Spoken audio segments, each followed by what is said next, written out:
I'm sharing the news with you guys here in California, but I'm on the phone with my family since last night.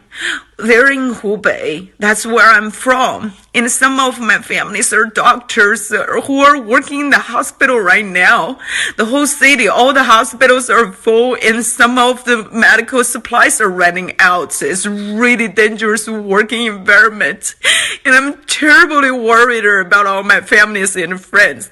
Please wear the mask if you're going anywhere in public. Be safe.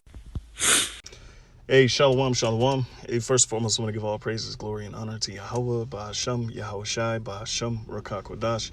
Hey, double honors to the apostles and elders at Great Millstone. Salutations to your Akim that's out there doing the work of truth and sincerity. All right, so this is just basically a response to the first two videos I uploaded. Plagues are sent for amendments. And when we go into the word amendment, it actually means change. So the Lord is bringing change on this earth, you know. And he's going to judge those who vicariously, live the way they want to live, basically, those that live recklessly. And when you look at Esau, man, I mean, not just Esau, but Moab, I wanted to, focus in on Moab and all the heathen nations that eat these abominable foods, who basically don't reverence the Lord, so on and so forth. The Lord is visiting these people, man, and really, brothers should be jumping up and down for joy, bro. This is crazy because the Lord, as the scriptures say, he's literally is going to perplex, or he's going to send these scourges with perplexity, man. All right. Everybody's going to get it, man. It's going to be total confusion, total chaos, man. And we're seeing it. We're seeing our enemies being pulled down. So there's a mighty work that's being done, and there's something that shouldn't be overlooked, And let me get. I only had a few precepts on mine in my mind.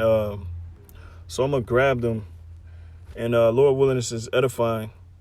But hey, right. I went right to it. Let's start at 16 and 17, second Ezra. It says, woe is me, who will deliver me in those days. All right. And another thing I wanted to point out is that these nations, they're taking it lightly. The World Health Organization, they're saying that it's not an international emergency. This is an international emergency. If you've seen in the last video at the beginning, they said millions are actually infected. And of course, we already know the government doesn't want the widespread hysteria. So, of course, they're going to downplay how many people is actually sick. OK, if they have to quarantine whole cities, 11 million plus more, then that is an eyebrow raiser. That's a brow raising moment. And this shouldn't be taken lightly. This should not be taken lightly. And, as far as the virus spreading, some like to think of, this is hysteria. We're just being hysterical as far as the prophecies goes. But this is just one sign of many. It's so many other things that's happening. And this is just, it's right in your face, man. Ain't no other way to put it. So I'll continue. Second Ezra 16 and 17. It says, woe is me, who will deliver me in those days. The beginning of sorrows and great mournings, the beginning of famine and great death. So these are the beginnings of these terrible things that's going to take place. It says the beginning of wars, and the power shall stand in fear. All right. And you're going to see these governments is going to stand in fear, man, because it does not end here. All right. Of course, there's a lot of information that they're not letting out into the public. But if the virus has already hit Australia, it hit America, I think it hit another place, I'm not sure. But as we being updated, you seeing more and more start to spread. That's what you call an international or a pandemic or an international emergency. All right, which the world, of course, the World Health Organization is not going to write it off as such, which they should. But it just shows you the mentality of these people heading into the scourges, heading into these end times. They're going to be totally absent-minded from what's really going on. All right. It says the beginning of famine and great death, which is beautiful. It's beautiful on our behalf. keep ignoring it, which they're going to do. Is the scripture's going to say it. It says the beginning of wars and the power shall stand in fear, the beginning of evils. What shall I do when these evils shall come? And the scriptures talk about it. Rejoice. All right. Of course, we're going to be deemed the number one enemy throughout all of this. OK, so they're going to have somebody to blame. So but we should be rejoicing, man. All right. It says, behold, famine and plague, tribulation and anguish are sent as scourges for amendment. So it's sent as plagues for what? Change. Amendment meaning change. But for all these things, they shall not turn from their wickedness, nor be always mindful of the scourges. All right. And that's the point I really want to draw from here. Because when the scourges, when the death and the famine take place and take hold, these people are going to ignore it. They're going to continue. Being in folly. They're going to continue in a lot of things. Man. All right. What else did I have? Salakia. Scourges for amendment.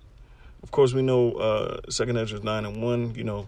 Measure thou the time diligently in itself. These are the things that's supposed to have been taking place. Another scripture I had on my mind. Salakia. Man, so many. I don't know why I got a brain freeze, but Salakia. Oh yeah, Psalms. The water. The water.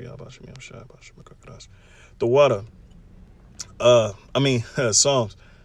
But yeah, the water. So Psalm 65 and 5. By terrible things and righteousness wilt thou answer us. And what are we doing? We're crying out to the Most High. So what? He's answering us. Of course, he has his will to fulfill, but in the same token, killing two birds with one stone, he's what? He's raising against our enemies. All right. He's bringing our enemies down, which we're seeing. OK, we're seeing Esau being taken down. We're seeing the other nations, they being perplexed with these scourges, So it's a beautiful thing on our behalf, because guess what? They're not for our turn. They don't care.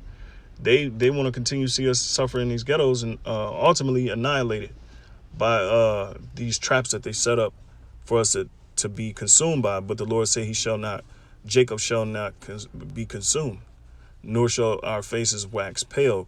And it's not talking about our skin waxing pale, all right? It's talking about this knowledge, wisdom, and understanding.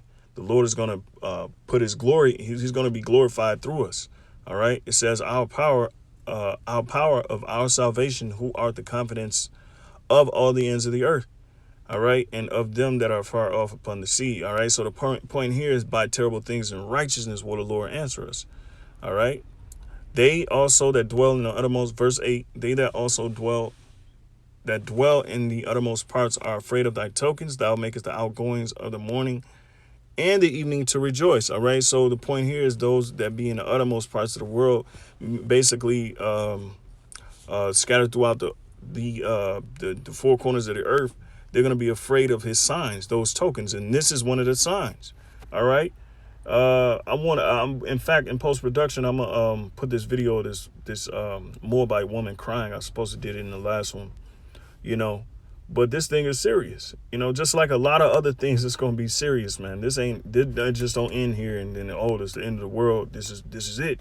No, it's more things to come. It's more drastic measures that's going to take place. Hey, with that, Lord willing, is edifying. Due to time, time constraint, I guess you could say. I got to close out. But Lord willing, this is edifying. Brothers, stay tight, man. It don't end here. Shalom.